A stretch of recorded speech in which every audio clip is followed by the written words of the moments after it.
joined by Eric Thompson. He is a fan of a team in the NFC North, which I consider probably a bigger rival now than the Bears are. But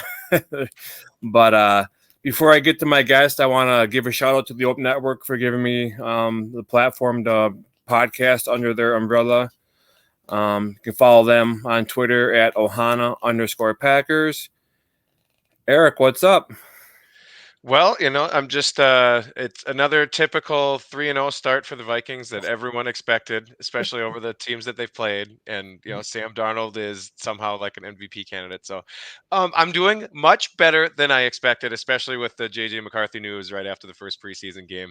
It's a tough game coming up this Sunday. I think for both teams, it's a really great matchup. It sounds like both teams are going to be pretty close to, or much closer to, full strength with some big players. But yeah, so far so good. No complaints on my end. Yeah, it was kind of shocking when McCarthy went down, and then we're thinking you guys are done with, and then all of a sudden you get this Darnold character in there that's proven. I mean, like a steady name in the NFL, but he's never really had big numbers or anything close to what he's doing now in Minnesota. So it's kind of getting a different side of him than we're used to seeing, Yeah, I mean, this is not the it's definitely not the Jets, Sam Darnold, and it is definitely, and like there were flashes of it in Carolina. Even like there's a game that he played pretty well, and I think he took the Vikings to overtime in Carolina a few years back. But the version that we're seeing of Sam Darnold has not shown up in the NFL until these last 3 games. And I think it's a testament to Kevin O'Connell and the game planning that's gone around him. Right.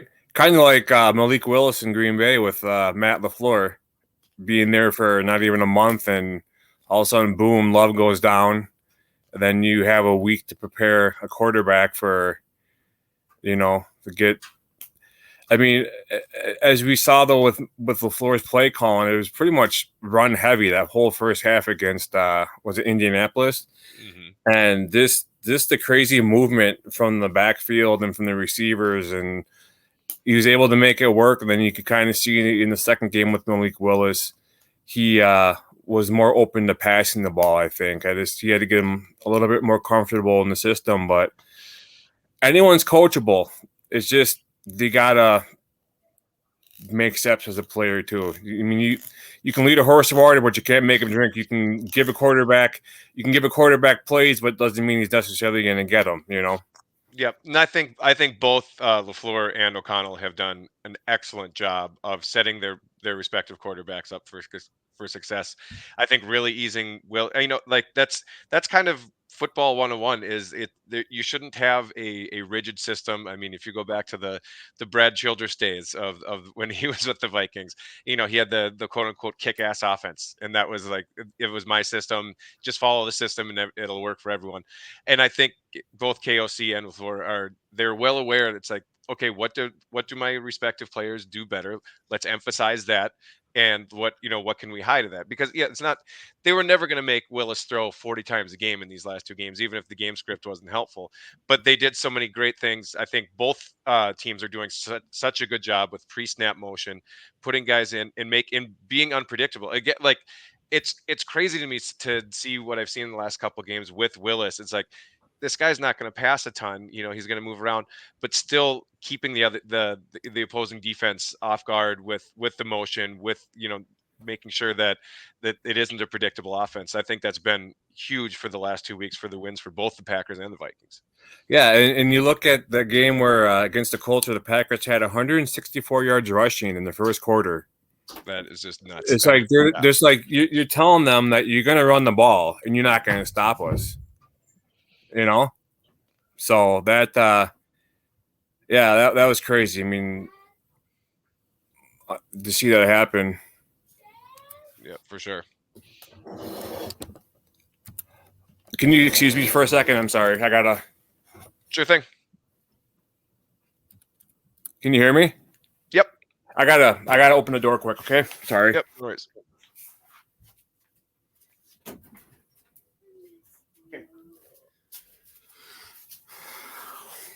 Getting kind of scared. That's okay. My daughter's gonna join us for a little bit. But yeah, so Have you been a Vikings fan your whole life? Oh There? yes, yep. Born and raised in Minnesota. Uh, I was so. Long story short, I was like I was kind of into like like the 49ers in the 80s. That's when I grew up. Like that, I liked them. I appreciate them because they're winning Super Bowls like crazy. But I had a dad and uncles that made sure that my number one team growing up was the Vikings because there was another one. Like I really liked Randall Cunningham, ironically, when he was with the Eagles. Who actually, who had a pretty big year for the with the Vikings down the road. But like, I think I had like his starting lineup or something like that. And so I liked the Eagles helmets and things like that. And my dad and uncle, I remember it vividly. It was like a game in like '86 or '87 that I was like 5 or 6 years old, and the Vikings came back and beat the Eagles. And like like my both of them were like, "See, the Vikings, you always have to cheer for the Vikings." And I'm like, "Okay, that's great." And that has just set me up for a lifetime of just wonder. But yeah, so I'm definitely a lifelong Vikings fan. I uh, don't do too much writing anymore, but I wrote for Daily Norseman for 15 years, I think. I've got to cover training camp. I actually live I live less than a mile away from the headquarters, the Vikings TCO headquarters here. So, yeah, it is. I am a true blue Vikings fan, bleed purple, the whole thing. Haven't had any.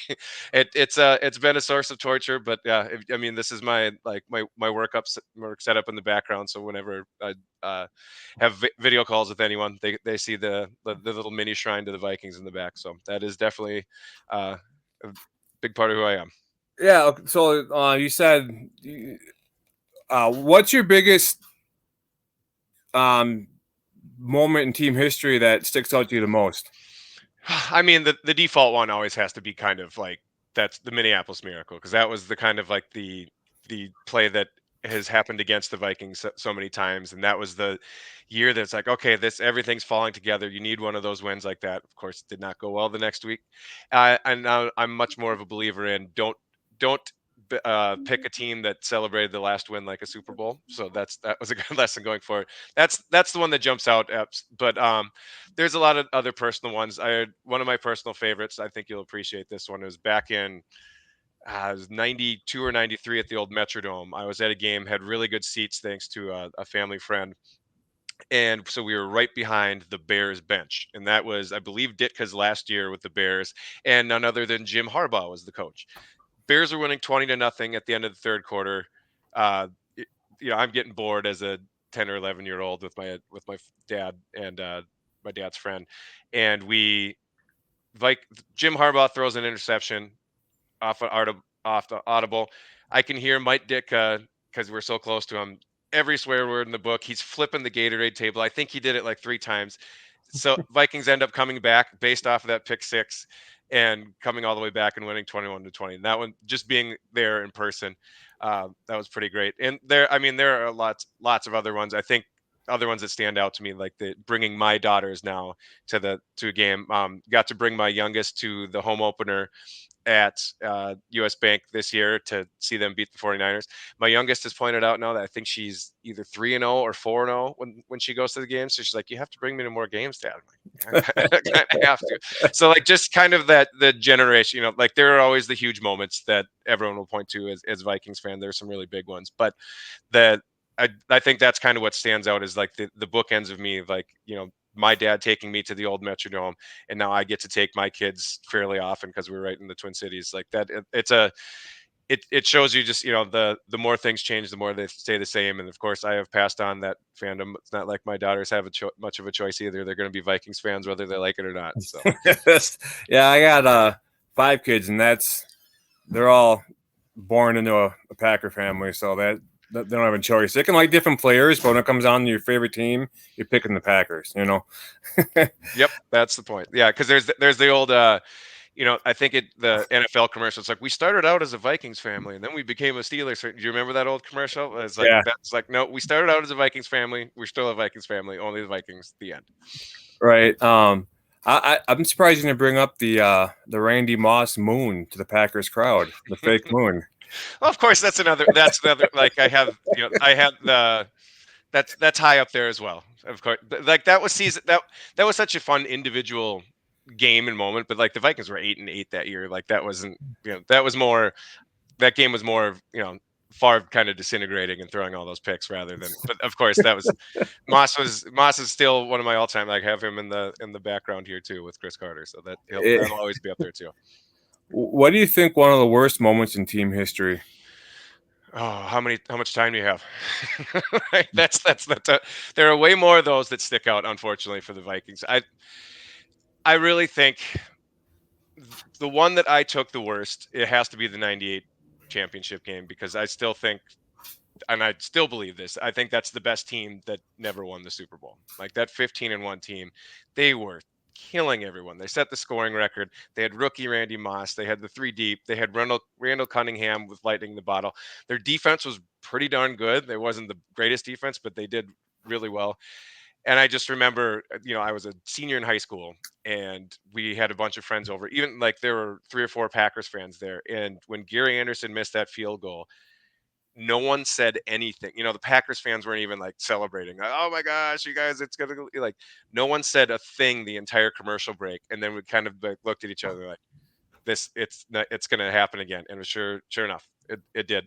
And I vividly remember the 09 championship game as well against the Saints, where it's all the things that went wrong, and all the missed calls, and of course our old pal Brett Favre throwing across his body when he could have run for an extra couple yards to send it to overtime, or to at least attempt the game winner. So, I mean, again, I could go on and on and on about those losses, but the 2 NFC championship games, the 98 and 09, because I really think those were 2 of the best of, at least of my lifetime. My dad still tells me about the 76 team. He still considers that the best, and Drew Pearson is a swear word in our household, and many other Vikings households as well. Yeah, that game against the Saints, is that the one where they had the bounty gate? Yep. Yeah, it all came up. I'm really glad they got punished well after the fact, and it doesn't make a difference for the Super Bowl that the Saints won and the Vikings didn't because of it. So yeah. Favre's ankle is pretty rad that after that game. It was his whole leg was like about the same color of purple as his jersey. That was the high-low hits. I mean, you look at the highlights and you think, like how much the game has changed even since 09, like the last 15 years, about the hits on the quarterback and anything. There are 5 or 6 hits that Favre takes in that game where it's like the guy not only would have got a personal foul called, but they probably would have got called for targeting and kicked out of the game. Right. Now, speaking of quarterback hits, so did you see that hit on Jordan Love against the Eagles that knocked him out? Yeah, the one at the end, yeah. Like, okay, so I get it. Maybe some people don't think it's dirty, but at the point where the guy in the bottom is like legit grabbing for his leg, and then when he gets a hold of it and he rolls on top, do you think that was a dirty hit, or do you think that was a clean hit? It's tough to tell in the like live. It didn't come across that to me like that way, but with seeing the replay closer, and again, like most of the replays I'm looking at, oh gosh, what happened to his knee? Like, you don't want anyone, even on the biggest rival, to go down an injury. And it looked, and in the moment I was just more, like, oh gosh, is he not going to be around? Because it looked like, that little ligament in his knee moved, and that's usually a terrible sign. But yeah, like, especially when you're down low like that, it's pretty surprising to not get calls like that sometimes, where it's like the quarterbacks are so protected. And you wonder, did if the fact that they were kind of scrambling around really late, right before throwing a Hail Mary, does that, because again, like on a Hail Mary, you can basically assault the guy in the end zone and you're not going to get a call. So yeah, I mean, it wasn't super egregious to me, but I can see how it can be interpreted like that, especially with someone with a Packers helmet in the background like you. So speaking of that, so I had like a screenshot or a picture I saw on Twitter of like him upward with the high low hit, whatever, and I said something about, last I checked, this kind of hit was dirty. And by like the next morning, it had like 1.2 million impressions, and I had Eagles fans in my inbox like you would not believe. No, not Eagles fans, Uh-huh. But up until about the middle of last week, I finally quit getting messages from Eagles fans. still from that picture. Well, that's actually better than my experience with most Eagles fans on Twitter. Yeah, like again, I hate to make sweeping generalizations about fan bases, but if I have to make one about a fan base in a negative way, it's like it's even at games. Well, I'll meet like home games for the Vikings. I'll meet Eagles fans, and you know there are jerk fans in every fan base, including Right. Minnesota's. Like that, I won't deny that. But like meeting some of these people in person, and like I remember just a couple handfuls of fans. Again, like you're visiting, like going to Philadelphia. I get it. That's their reputation. They're very proud of it. Like that's, but getting the bluntness and the like you know the I don't I don't know how much you can swear on this, but like that's just the shit talking that they all the uh, not all, but the vast majority of Eagles fans that I've interacted with, that is not surprising to me. And they yeah, like the fact that it's only a couple weeks. I had fans like after the 38-7 butt kicking that the Vikings took in the NFC Championship game after the Minneapolis Miracle. It was like, it wasn't like I'm like, oh, the Eagles fans who got lucky. No, the Vikings got their butts kicked. That was they Right. definitely were not going to win that game. I mean, months later, people like I'd be tweeting about other things, and I'd get a response, 38-7. It's like, cool. Yeah. So yeah, I even wrote an article the following year when the Vikings played them. I had every paragraph I started out with the first letters, and it spelled out 38-7. Like just to get ahead of the of the Eagles. It would be in my mention just because I said the word Eagles. Yeah. It's kind of like Falcons fans never living down 28-3. Yeah, Ever. yeah. I mean, it is one fan base. Like it is kind of ironic that Kirk Cousins went to the Falcons because like if anyone can relate to the annual, Charlie Brown holding the football and then Lucy ripping it away, or Charlie Brown trying to kick the football and Lucy ripping it away. That's the Falcons. Like they've had some of the biggest gut punch launches that are right up there with Vikings fans throughout their history. So it's it's interesting that they get to do the whole Kirk Cousins is he worth it kind of debate going forward now. Right. So beginning of the season, you guys had McCarthy. You guys are all high on him. What are your expectations, or what were they before the season started versus now? I mean, even with 100% healthy McCarthy, I'd be lying to you to think that the Vikings, were 3-0 and rocketing up everyone's power rankings and stuff like that. This, for the majority of Vikings fans, I would say, realized that 24 was kind of the reset year. This is the first full year that, Kwesi Adofo-Mensah and KOC kind of had their own people. The 2022 draft, their first draft, did not go well. Like there, and even the 23 draft there was some definitely holes in there, but it seemed like there was a really good plan to be in place where you're going to have JJ McCarthy on his rookie deal, the second year of his rookie deal in 2025, and a ton of cap space for the first time in a very long time. And that was kind of the year, okay, this year we're going to have to take our lumps. 2025, that's really when the Vikings are going to start building towards something again. Because again, like if McCarthy's good, like that with Love, even before his extension, it is still such a lottery ticket in the NFL. You can build a roster if you're paying the quarterback not $50 million a year, and that's kind of the hope with the Vikings going forward.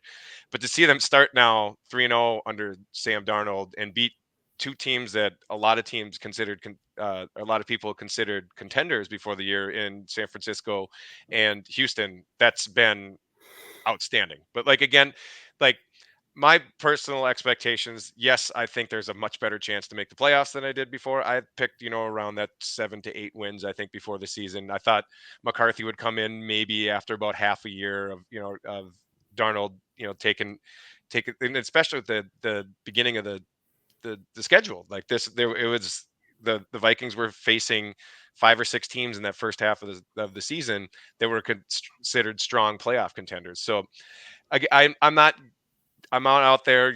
I'm not saying all the Vikings are going to run it. We're definitely making the playoffs. We're contending for the Super Bowl. I'm not there. I'm very pleased with the positive results thus far, but I want to see a game script go maybe in a negative way for the Vikings, to see what they're like if they're a touchdown behind rather than in all three of these games taking an early lead and just kind of not coming back. Does that affect how aggressively the defense can play and how they rush the passer, or how they rush the passer, and how Flores' defense looks with, if they're down by 7 or 10 points or something like that? How the last two games were incredibly impressive against good teams, but can they do it on the road? This is going to be a huge test in Green Bay on Sunday, and then they have to go to, it's technically a home game, but it's in London against what looking like a pretty good Jets team the week after that. Like these two tests, like if the Vikings are 5-0, 6-1, 6-2. After the if the Vikings make it to the bye and they have 4 or 5 wins under their belt because they have I think it's a week 6 bye.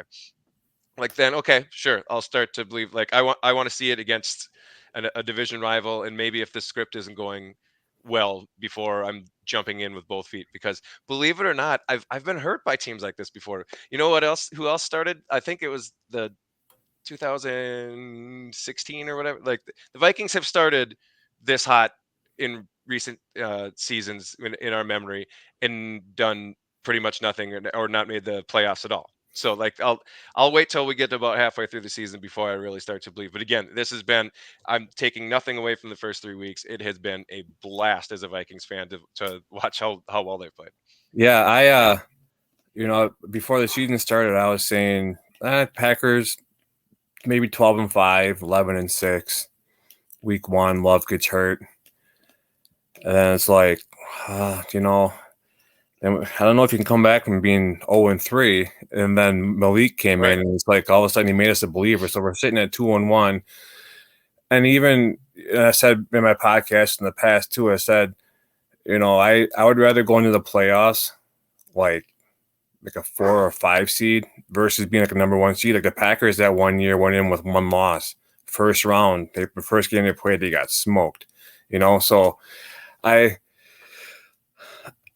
this point, if we can make the playoffs, that's all that, that's all I expect. I mean, not all I expect, but it's if we make the playoffs, I mean, we could have lost Love for a lot longer than what they're saying, and we could have had a total. We could be 0-3 right now, and we could all be, and all the extension wasn't worth it, and this and that. But I mean, we're sitting. I would make Malik Willis the highest paid backup quarterback in the league, and just to keep him around, Well, yeah, I mean, at this point, like both fan bases are extremely pleasantly surprised with where they are, especially after week 1 with the Love injury. And no one was like, after the week 1, okay, the Vikings beat the Giants. Everyone knows the Giants are not supposed to be one of the better teams this year. It's like, okay, cool, we beat Daniel Jones. And I made the joke that Ed Donatel finally was responsible for a Vikings win, because Donatel, his horrible defense in the last couple times he played Daniel Jones before his big extension kind of ruined the Giants. But yeah, like to be where both of these teams are with how the outlook was even as early as 2 weeks ago, like it's pretty amazing. Like this is going, this is one of the marquee matchups of week 4 in the NFL, and that's pretty cool for both teams to be in. Yeah, well, it's like, they showed, when Love got hurt, they showed him walking off the field, and then you go and you read all the Twitter doctors that are like, oh, I've tore my ACL twice and I was able to walk. I'm like, oh man, I got to quit diving down in this rabbit hole because I'm not getting anywhere. And then wait till he gets back. Then we're all sitting here like refreshing our feed for the plane to get in and for him to go see the doctor. And then people are saying 3 to 4 weeks. And then like last week he was out practicing and walking, and he's practicing more and more every day, and he wants to get out there. And then all of a sudden it's like, well, Malik Willis, he's playing good. So if he's playing good and Love is like 90-95%, what do you think the Packers are going to do? It's like, I have no idea, so let's wait and see. I have a feeling like he's going to play on Sunday. I really do. It kind of seemed like that. I mean, I made it was more of a guess than anything right after he got hurt, and they, basically said it was the MCL and nothing more major. I'm like, he's coming back week 4 against the Vikings. Book it, just because more of like, this is the Vikings. Of course, he's going to come back against them. But yeah, it seems to be pointing to that. It was pretty surprising. Like again, if the Packers are 0-3 right now, and kind of, already 3 games behind the Vikings, and that maybe they push Love back, but it has seemed like, and again, unless Matt LaFleur and the Packers were being really coy with, like, I mean, listing him as questionable in week 2. I'm like, no, he's not going to play 1 week after that, especially after all the travel and everything. But yeah, it seems like if he's close, but that's the nice thing. It's if he has a setback this week, it's not the end of the world if you're starting Malik Willis, because the Packers are playing really well, and like, I think that's a big part of it. Is I really miss your old defensive coordinator, because it looks like the Packers, like, they've had talent for the last 3-4 years on that side of the ball, but I really think they've underperformed, and the last couple weeks they've looked better. Again, it's not against top level offenses, I would call, by any means. The Colts have some weapons, obviously, and the Titans are Titans, but you can only play who's in front of you, and they've looked really impressive with the backup quarterback on their side.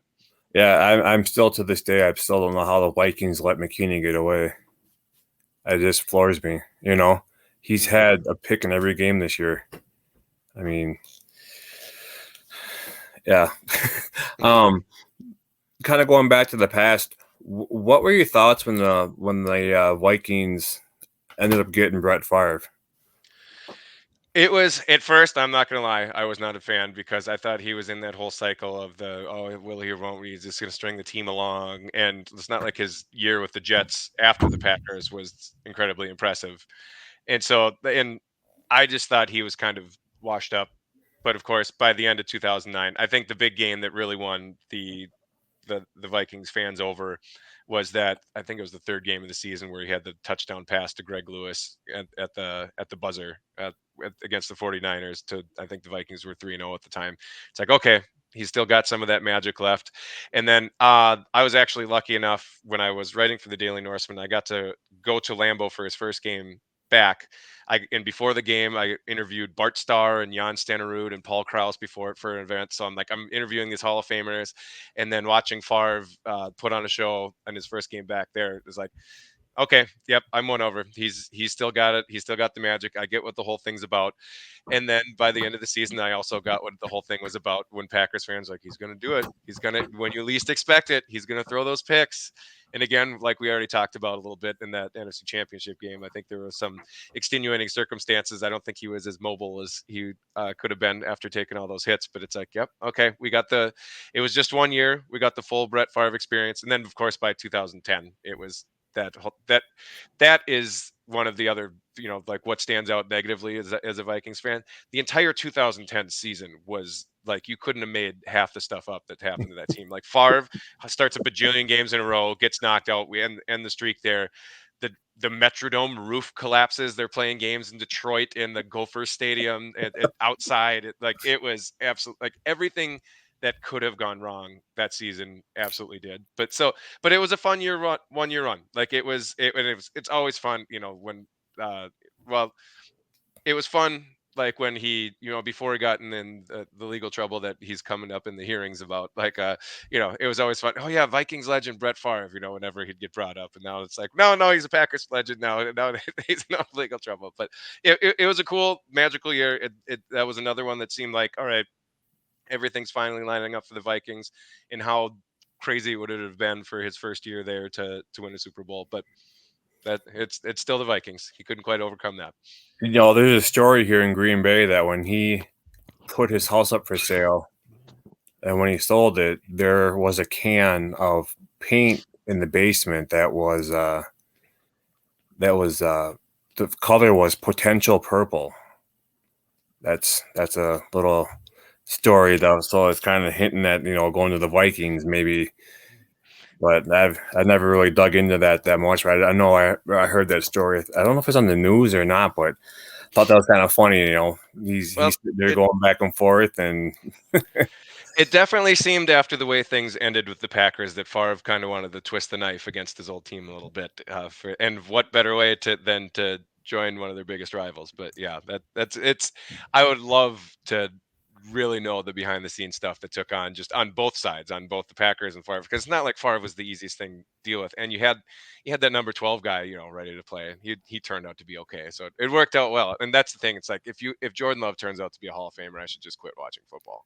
Like this has been the majority of my life watching my least favorite team have one of the best quarterbacks. So I'm not putting Love up there yet. He finished. There's no doubt that he finished the last year great, but I'm really hoping that the Lambeau game of last year, Jordan Love can still show up every once in a while, because that was a lot more fun for me to watch, at least. Well, then you'd have the Minnesota game at Minnesota of Jordan Love come back Yeah, and I haunt didn't you. like I didn't like that one as much. That one was not as fun. And that's another thing. It's like with the Vikings and Packers have split pretty much in recent years, but when it's been bad for the Vikings, like the last, I think, 3 seasons, the loss to the Packers has been pretty ugly. And that one in Minnesota last year, I was at that game. That kind of ruined my New Year's Eve. That was no fun. And I had some rather inebriated, rather obnoxious Packers fans sitting right in front of me too. So that made my day long. But it was, but yes, it's I will not doubt that. In the second, if it's, I still think it's a little bit of a gamble to give a quarterback that much money after little over half a season of playing great. But there's no doubt he played great down the stretch last year. Absolutely. One question I ask everybody is, what's your favorite type of cheese? Oh, that's good. I'm pretty boring with that, I guess. Like that, I like there aren't a whole lot of bad ones for me. I guess probably the one that, like, I my wife does the majority of the grocery shopping, and we really like, like a really good sharp cheddar. Like that, I feel like that's a boring answer. There's a good beer cheese that we make on Christmas Eve for, like, we do fondue most Christmas Eves, and I really like that too. But like the everyday stuff, just get a good nice block of something really sharp, like Yeah. put that all over crackers with some lunch meat and stuff like that. That works for me. People think I'm crazy because I like ghost pepper cheese. Oh yeah, give me a spicy cheese too. That's right up my alley. I like that. Yeah, like I do a lot of the pepper. I mean, ghost pepper cheese. Especially. Well, I guess it kind of varies on where you're getting it from, but that can get really spicy. Yeah, there's a cheese store by me. I always gotta give them a shout out. Scray's Cheese. That's actually taking part in my. I'm doing when I hit 250 subscribers on YouTube. I'm doing a from Wisconsin with Love giveaway. There you I'm go. gonna be doing um another guy that I partnered up with, Cheese Life 101. He has awesome, comfortable t-shirts, sweatshirts that say Cheese Life with like a cheese, like a little triangle of cheese on it. Gonna do it, giving away a sweatshirt and some type of cheese package. And I go there all the time. And like, oh, you're back for more, huh? There you go. But Well, then why are you having Vikings fans on? They're gonna see this and they're like, "Oh, I'm unsubscribed. You're talking to the enemy all the time." nah, I'll talk to anybody. I don't care. No, There you it's just fun talking sports. It's fun to just ask questions to different fan bases, and um, I don't know. It's fun. go. Absolutely. Like I'll talk football with just about anyone, except for most of the Eagles fans, I guess. um, what was your most memorable game against the Packers that you can remember? I think we already touched on. I think that's the first Favre game back at Okay. Lambeau, because I think it was either my first or second time at Lambeau. Yeah, it might have been my first. Yeah, it was, because I went. I've gone, I think, 4 or 5 times now to Lambeau, but that was my first one. So like that was memorable there, because again, like, just a historic stadium, regardless to what I think about the the team, and it was just a perfect October day, and again, I got to see something I would have dreamed in the first 20 some years of my Vikings fandom, is to see the guy that I cheered so heartily against, and cheering for him to throw downfield to Percy Harvin. So that has to be number one for me. Again, and I got to interview 3 Hall of Famers before the game. Like, Yeah. it was just a win-win-win all around.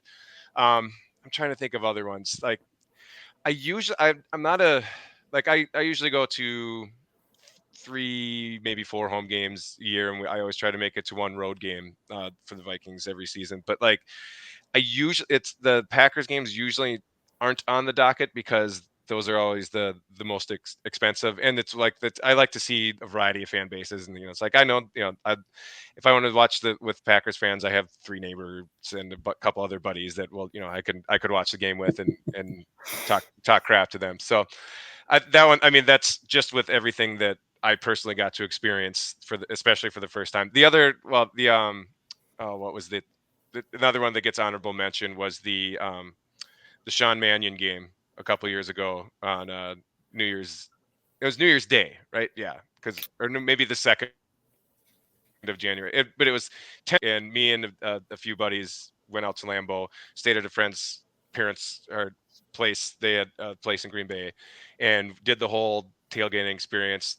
Pro tip: stand on cardboard when you're on the Lambeau when it's that cold. It makes a huge difference. I don't know how. I don't know what the physics are of it, but I did that, and just like the game was so over in like 5 minutes. Like it wasn't it like, oh, this is Sean Mannion. They aren't going to do anything. It was kind of fun to just like let go as a Vikings fan, kind of join in on that, like, oh no, like you're gonna make fun of me because the Sean Mannions isn't gonna win. Like I don't think the Vikings stood much of a chance, even if Cousins. Yeah, oh yeah, it was the Cousins COVID game. That's why Cousins is out. That was just memorable just for the experience, just because it was like, and one of my good friends that was with every Packers fan, he'd go up to and he's like, "You ready?" And they'd be like, "For what?" He goes, "The Sean Show." Yes, we saw the Sean Show, so that's honorable mention. But the first one has to be Favre's first game back. Yeah. So I wasn't asking if you've ever been to Lambeau, but you said earlier that you've been to that Favre game. So when you hear Green Bay, like what comes to mind? Like what do you think of as far as like the history and the team, and put all your negative thoughts aside, and like what do you think of? Well, it's the biggest rival. Like that's the Packers fans are a little bit more split, I think, between on who your personal biggest rival is between the Bears. The Bears have a little more history, and but I think especially within the last couple decades, like the Bears and Packers, especially under Rodgers, that hasn't been a rivalry. Like that has been just one-sided, the Packers beating them up, which is great for you guys. But like just when I think of a rivalry, I think it's one of the best ones in the NFL. Yeah, and especially now in the NFC North.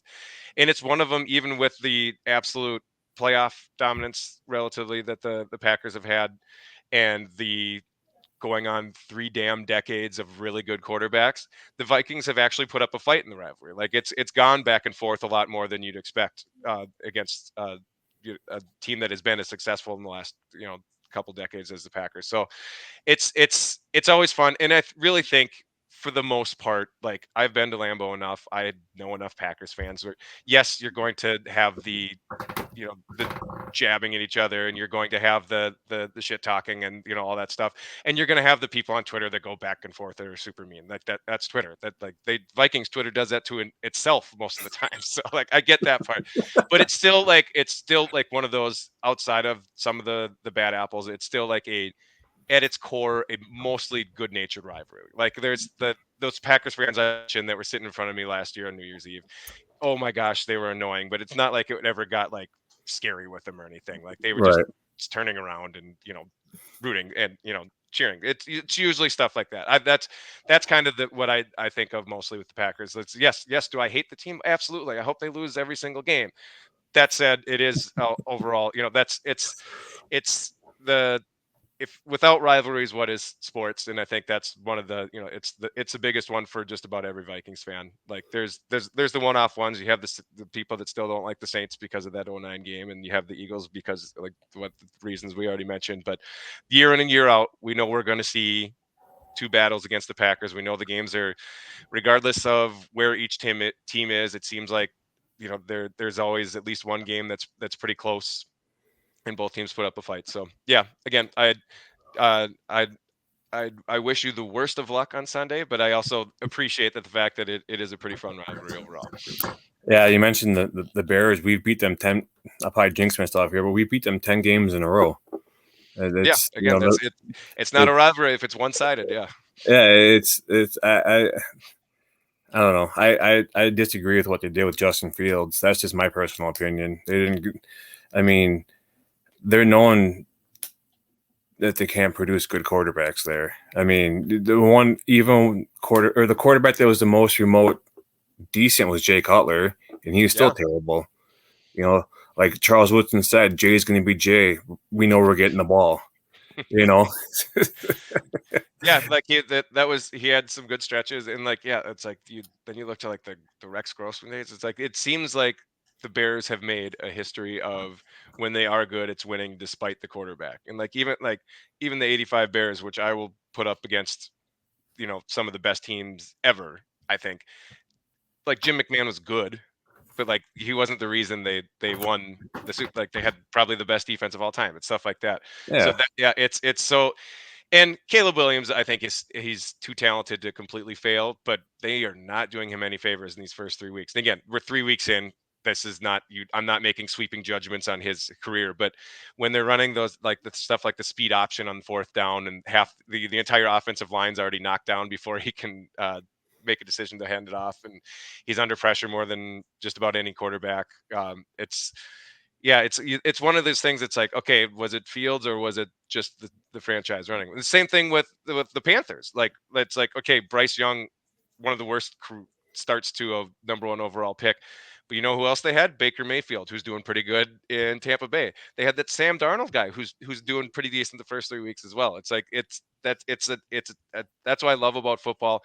It's a team game more than any other team game because there are 22 people out on the field. It takes in the coaching and like that. You can have the most talented team in the world, but if you're predictable and vanilla, you're still going to get beat a lot of times. Like that's such a cool part about football, I think. Yeah, I just think they should have kept Fields and drafted Marvin Harrison Jr. That's my thought, but or a couple offensive linemen because they seem that to need too. those for the last few years. Yeah, like that's. I said, yeah, you can get him all the weapons you want, but he can't make any passes when he's on his back. You know. Yep, and that's the thing. It's like it's the chicken and the egg thing with the Vikings. It's like, well, this might be one of the better offensive lines they've had, especially with the development of Darisaw and O'Neal, and the interior of the defensive line or the offensive line. I'm still scared of what the Packers nose tackles can do to this Sunday, but like, but that's the thing. It's like because you're not paying Kirk Cousins $1 bajillion. There's room to build around, but that's it. If Darnold's not having as much success, if he can't depend on those two tackles to make their plays most of the time, yes, there's pressure coming up the middle. Like Darnold's still getting pressured a decent amount, but if the pressure is a little predictable and Kevin O'Connell is doing well enough at moving his receivers around and getting Darnold quicker options and in more sure things to get open, like that makes all the difference for a quarterback. Right. Which Packer player do you dislike the most? Well, I'd really like him if he was on the Vikings, but Jair, like it has to be. He's just I love trash talkers. I really do. Like I'd give me like Gary Payton. Like I love that. It's just that he directs it so much like at Justin Jefferson. Like you're gonna talk like the one game where they shut down Justin Jefferson and he Alexander held him to those few amount of catches. It's like, yes, but if you look at it's like Alexander and the safety helped over the top. The scheme shut down Jefferson. So it's like he's good. Alexander's good. And again, I would probably like him if he was a Viking because I appreciate the trash talk, but he bugs the hell out of me just because he's always talking trash, even if he doesn't really back it up all the time against the likes of Jefferson. That's going to be a fun subplot. Like I will absolutely dunk on him online if Jefferson beats him a couple times, like he has in the past. But he's good. Like he's a good player. Like, but that's the one that he absolutely bugs me the most. Well, I should probably say like Kenny Clark too, because he's absolutely ruined our lives every time he plays. Yeah, like, that's another because that's the kryptonite of the Vikings, especially with Garrett Bradbury center, who's never been a great pass blocker. You put any nose tackle that's 300 pounds plus in front of him, and it's just get out of the way and absolutely ruin the offense. So I think he's a great player. He's just he bugs me the most because he usually ruins the team of the Vikings offense the most when he plays. Yeah, and Devontae Wyatt's coming into his own too. He's had a good season so far. Yep, I think that's going to be one of the biggest matchups is how the the Vikings can handle the front seven of the Packers on Sunday, because if they could, they should be able to cause some disruption, because again, the pressure numbers, even in the 3 wins that the Vikings have had, have not been great. Darnold's been under pressure, but if they can get home on that pressure and disrupt what the Vikings offense are going to do, and again, we haven't seen the Vikings play from behind. Like if the Packers jump out to it, if they force a turnover and get a quick touchdown of that, and all of a sudden it's 10-0, does the game script completely change, and does this team that's played so well from ahead so far in the first 3 games, do they look a lot more beatable? Right. One thing I'm surprised we haven't even thought of yet is, what are your thoughts on Aaron Jones coming to Minnesota? I mean, what's not to love about the guy? Like every Packers fan I know, like I even tweeted about it earlier today. It's like there's been a handful, like Jones responded to a couple, seems like pretty bitter Packers fans of like, they made fun of his hair or something like that. I can't remember. The guy's amazing. Like I liked Jones when he was on the Packers. Like he seemed like a great guy. Every Packers fan I knew, like he's a great person on the field and he's a great person off the field. You got to love stuff like that. He's come to the Vikings and been nothing short of amazing on both fronts too. Like he donned the purple sombrero right away when he got signed. Like it's been great. Like he's already making impact off the field. He is such a game changer for this Vikings offense, especially where you consider where they were at running back the last couple of years. I mean, the difference between what Jones brings to the table compared to Alexander Madison, Madison was good in spurts when he was with the Vikings, but as the lead back, he just wasn't it. Like his effectiveness in the pass game wasn't near what Jones was.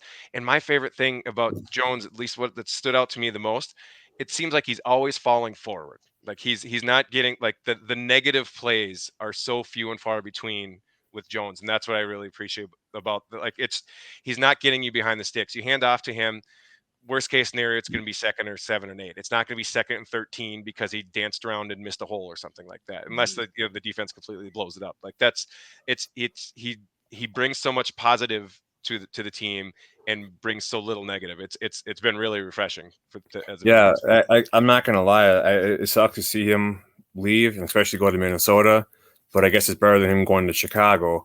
But for that brief hour we had when the Packers did sign Josh Jacobs and Jones was still on the team, we're like, oh my God, this 1-2 combo is just going to kill the NFL. They're just going to go out there and dominate. Well, that was short-lived, and next thing you know, he's getting released. But he was a great guy in the community. He's a hard runner. He's an awesome teammate, so I wish him the best of luck, just not against Green Bay. Yep, that seems to be the majority of and when someone has such a positive approval rating on multiple teams, that usually means something. Like I'd take Jones like 10 times out of 10 again, especially with where the Vikings were coming from. Like the Dalvin Cook years were long behind of his prime, and again, Madison just wasn't it as a lead back. So that he's been a really big part of the Vikings' success. Right. So as we all know, me being a fan of the Packers, you being a fan of the Vikings, there have been a lot of former Packers that go to Minnesota. Mm-hmm. Who out of that multiple handfuls of Packers is your favorite one to sign in Minnesota? Would it be Aaron Jones? Well, I mean, it's kind of early to say that. Gosh, I'm trying to remember the guy. Bostic.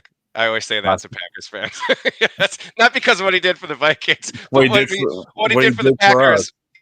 Yeah, he joined the Vikings. So I always say that to give Packers fans shit. But I mean, I guess Favre is the obvious one that jumps out. I hope Jones is going to be it because I just like everything about him. I mean, that's the thing. It's like there have been a lot that haven't worked out. Like we've tried to take off a bunch of them off the script. Gosh, the defensive lineman, I'm drawing a blank from the last year. I'll have to look it up quick now because that's going to bug me. The defensive tackle we did, 2023. I'll look him up. But we'll have secondary guys. We'll have older wide receivers. Like the Favre one that absolutely Remember, like Robert Ferguson, Brett Favre, Longwell, Darren Sharper. Yeah, Longwell had a good. I mean, yeah. Sharper, I guess, was an okay player, but that's like we'll just leave that there. I think. Yeah, Oh, we have Tunyon too, who yeah, finally played last week. yeah. Like he was promising the preseason before he got hurt, and especially it sounds like it's going to be week 6 or 7 before T.J. Hawkinson is back. So it'll be interesting to see if Tunyon can get in the mix a little bit. See, and Going that forward. sucks too, because like he was so good in Green Bay, Tunyon. But then again, he had Aaron Rodgers. Then it's like then he goes to Chicago and he like disappears, in the depth chart, and it just I feel bad for the guy because he was good in Green Bay. But then again, it's probably who you have throwing you the ball too. It's That tends to make a big impact. Look at like you point to Jordy Nelson on the Raiders. Like that didn't work out great for him. He got a lot of money. Yeah, that's and Devontae Adams on the Raiders. Like Devontae's still a very good player, and he's doing fine. But you wonder sometimes it's like, does he regret that move? Like yeah. after Who else has a years. Taco Bell in their house? Those commercials are great. I love those. Yeah.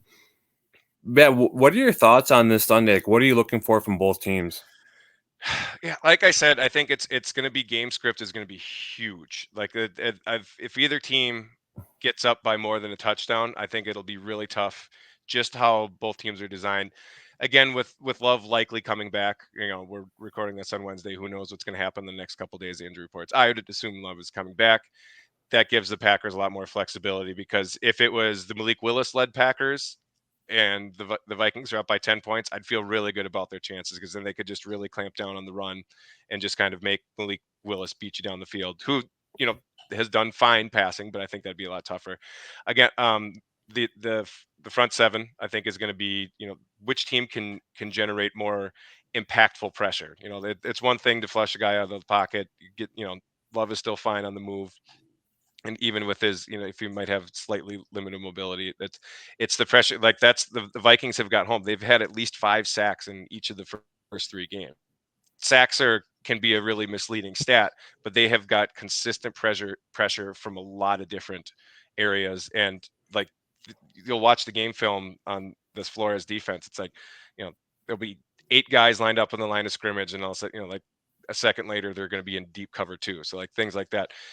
But then what is it's going to be a great chess match, I think, between 2 really good play callers in LaFleur and KOC. Like it's going to be really fun to see how that, what wrinkles they have, because I still think one of the worst things you can be in the NFL is predictable. Like that's if on 4th and 1 that the other team is running up the middle, unless they have the tush push in their back pocket, you can easily stop them.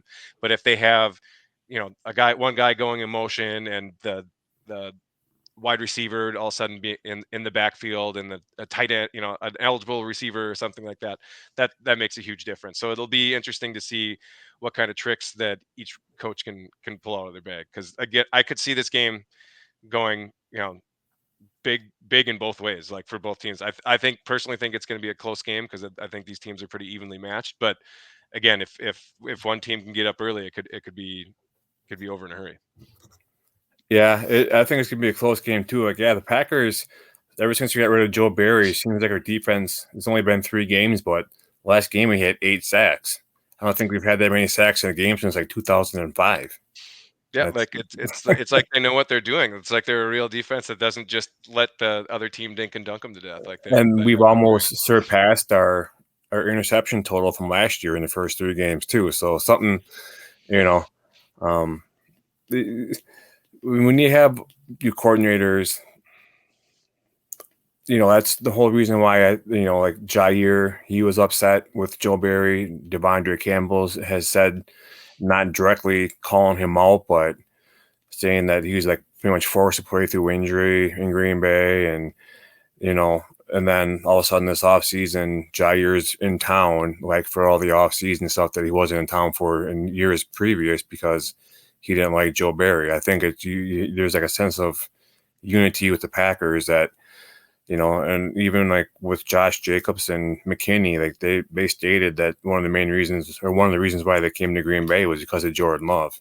Mm-hmm. So you have that whole thing with Rodgers, like, yeah, the people come to Green Bay to play with me. Well, who'd you bring to Green Bay? That was and you know what I'm saying. Now He he's brought a lot. gone. He brought a lot of people to the Jets. Like he brought like a lot of the Alan Lazards of the world and everything. But yeah, Yeah, it's a former number one receiver. mhm. But no, it's like you got Rodgers money's off the cap. You got Bakhtiari's going to be off the cap. I mean, now we can actually go out and make moves. Before we were so handicapped with what we could do because we were so tight with cap money. Now look at us. We're one of the youngest teams. You got a really good depth chart for receivers that are not even they're still in the rookie contracts. So I mean I think the Packers are finally making some moves and getting some pieces that they need to be successful, and Yeah, I getting think it's promising times for both teams. And for again, like both teams. Yeah, yeah, like it's I think this is the NFC North, and then you have the Lions who are good. Like it's so weird to think that like the Detroit Lions, like they're a contender. Like yeah. it's But I it's mean that's the thing too. It's like they've been, do I dare say, bad for so long that it's like a feel good story to see them actually doing good. Like kind of you feel good for the city. It's but yeah, I don't know. It's the NFC North. I think is going to be one of the tougher divisions in the in football.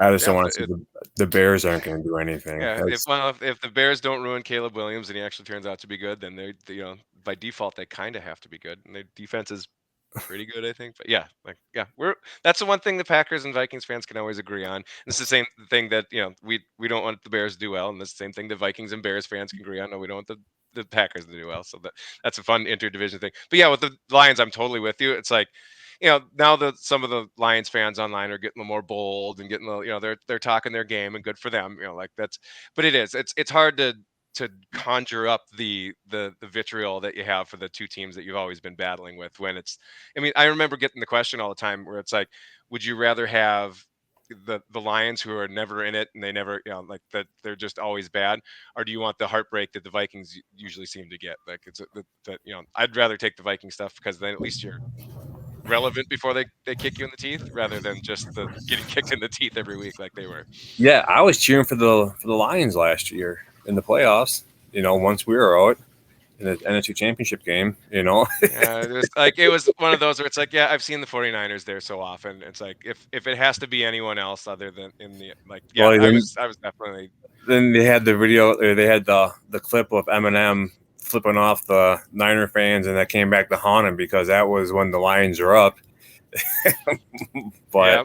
Well, that's I mean, both of our respective teams, especially in the last several years, have had enough. Like, hey, now you're really a member of the NFC North. You had a chance to go to the Super Bowl and you blew it. Like, like right, the Vikings. That's all I know. And the Packers, you guys have done that a decent amount as well, especially when it is against those 49ers. But yeah, that I'm not a fan of the Niners one bit I at all. wouldn't imagine a lot of Packers fans are really high on the 49ers, especially after the last Besides the several playoff. Vikings, they're probably one of our biggest rivals in the last. I'd say you go back to those Colin Kaepernick days. Yeah, that He you've met rushed so up for many like times. 180, 200 yards against us. We couldn't stop a nosebleed. Mhm. But what's your final prediction for the NFC this year? Who are your top, say, three teams? Well, I think we've already mentioned two of them. I think the Lions and the 49ers. Even like boy, the 49ers, they got to get healthy though. Like if the Niners, like there becomes a point where you just the point of no return with injuries. Like if they keep on missing key players like they have, it's going to be tough for them. But I still think they have top to bottom one of the most talented rosters in the NFL.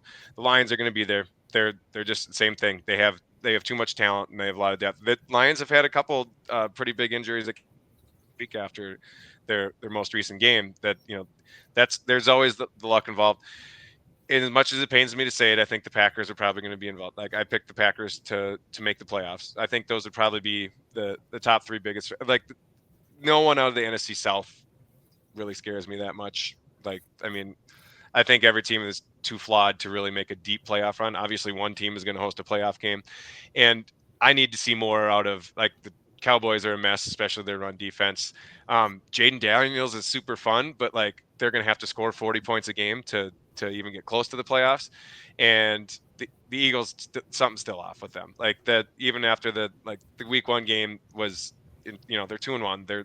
They'll be in there, I think. But there's something that seems to be, and I think losing a guy like Kelsey, like I don't think Jalen Hurts is, I don't think they're winning because of Jalen Hurts yet. Like I think they're just winning with him on the team still. Like I don't think he's that top tier guy quite yet. Right. Yeah, and that hit that Devontae Smith took, that was brutal. Yeah. I guess I didn't follow up on that. How long is he out for? I haven't seen anything today. It's the original injury reports, and I didn't see anything on the Eagles. I'd be pretty surprised. Again, it looked like concussion, so like you never know. That could be, is it to a level, or is it a 1 week? Like I'd be surprised to see him this week, but going forward, it's tough for me to speculate on that. Right. Yeah, we'll see. Well, look, I'm looking forward to the game on Sunday. I'm sure I'll be chatting back and forth with you via Twitter, and it'll all be positive, though, I promise. It'll be positive for me after the game. I promise that. But during the game, I still get caught up. I'm much more even keeled. Although this is before that we linked up on Twitter. This very hat was responsible for a broken TV this last year. That was the dumbest thing. I was from like 20 feet away, and it was Alexander Madison, actually.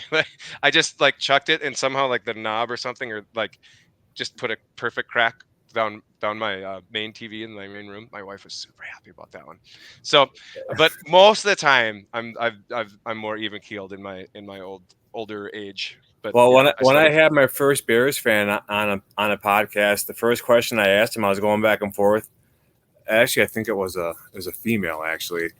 And I'm going back and forth. I'm like, should I ask her this or shouldn't I? Should I ask her? Well, I ended up asking her. I'm like, do you still own a VCR to watch your team's greatest years or the Super Bowl? The look that I got. But that can go for Cowboys fans too, I guess, if you think about it. Yeah, but again, I'm jealous of both fan bases. They both have won in my lifetime. Like all the stuff like the Jets, we have the Super Bowl III. It's like I wasn't around for that stuff, but like I remember the I was very young for most of these championships, and I definitely remember the 3 most recent Cowboys Super Bowls because the Vikings basically gift wrapped those with the Herschel Walker trade. So like I feel like that's like our team's fault that the Cowboys were even good 30 plus years ago. Right. Well, look, I appreciate you being on tonight. We finally were able to make it work with our crazy schedule that we have. You coaching and me coaching and having 5 kids and activities and adulting and parenting. It's crazy to try to get stuff scheduled sometimes, but I do appreciate you being on and talking with me about the Vikings and Packers. And maybe down the road we'll have to have you on again and see how the Vikings are doing and get your take on what you think. And yeah, so appreciate it. Where can people find you at on social media? On Twitter, it's at Eric ERICJ _J Thompson. So Eric _J Thompson. When you have a very super common name, it's really hard to find. Like I've had my Twitter account forever, but that's how creative I had to get with that. So, and I'll pop up on podcasts and maybe a blog here and there, but like the consistent writing, like I again, like we've already mentioned, with like it was hard enough to schedule one podcast. I can barely with work and all the kids' activities get enough writing in. But follow me there for all my Vikings related rants and stupid dad jokes and politely talking crap to Packers fans for the most part. All right. Well, best of luck. Not Sunday, but the rest of the season, and go Pack, go. Well, I gotta say Skol then, but yeah, maybe we're doing this again later in the year, and we're battling for the number 1 seed in the NFC, right? Let's hope so. Crazier things have happened. Absolutely. Thanks again, man. Have a good night. All right, you too. Thank you.